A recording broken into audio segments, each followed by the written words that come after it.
My name is Clifford Moseley. I served in the U.S. Navy from 1984 to 1990. Basically, the military is a young man's game.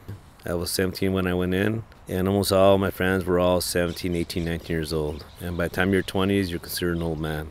Now I'm older, I've been out for a while, and I'm a teacher. I work with students, and I see a lot of the similarities between my students who are middle school and the way we used to behave as pretty much as kids and when we were in the military. The time was the mid-'80s, it was during the Cold War. Ronald Reagan was president, and I was in Pearl Harbor with my friends, shipmates, and we were painting the top of the submarine, the top side, and we had been chipping paint and painting over the fresh metal. We're under the hot Hawaiian sun, and we're there sweating our butts off, and then we say, let's take a quick break, we need to get some paint anyways. So we went to the paint locker, and then instead of just getting the paint and going back to start painting, we said, let's take a break, and we hid behind the paint locker. And we're sitting there, there's three of us. It was my buddies, one was this black guy from New Jersey, he was a real neat freak, myself, and another friend. My friend from New Jersey, he used to always wear rubber gloves, like surgeon gloves, medical gloves, because he didn't want to get himself dirty. And then as we're sitting back there, he's taking his gloves off. He decided to inflate them.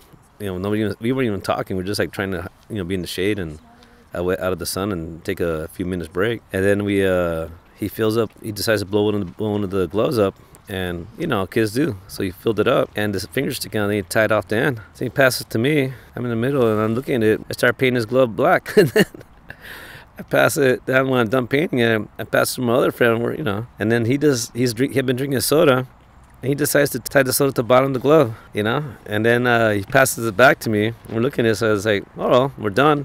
I threw it into the harbor, and lo and behold, that thing was there floating with a can at the bottom, fingers sticking out. This thing is painted black. So as we're sitting there looking at this thing, just contemplating, not really thinking that much, just looking at it, the officer on watch was another young guy, probably in his mid-20s. He comes up, and he looks at it, and he points at us, he's behind the panel. I say, he points at, what is that? And we're like, we don't know. He looks back, and then he, at the time there's no cell phones. He gets his walkie-talkie and starts making some calls in the walkie-talkie. And we're like, oh, we better get out of here, right? But as we're walking away, not even 5 or 10 minutes, here comes this patrol boat at high speed. That glove with the can started floating across the harbor and towards the flagship that was across the harbor, because on one side of Pearl Harbor was the sub base, and the other side was the command base, right? They reached the glove, and then we see it from far away. One of the security guys reaches down and pulls out the glove with the can at the bottom. And it was just really funny. We're like, okay. Then we just went back to painting, acting like nothing. I had some fun times. We had some fun times there in the boat.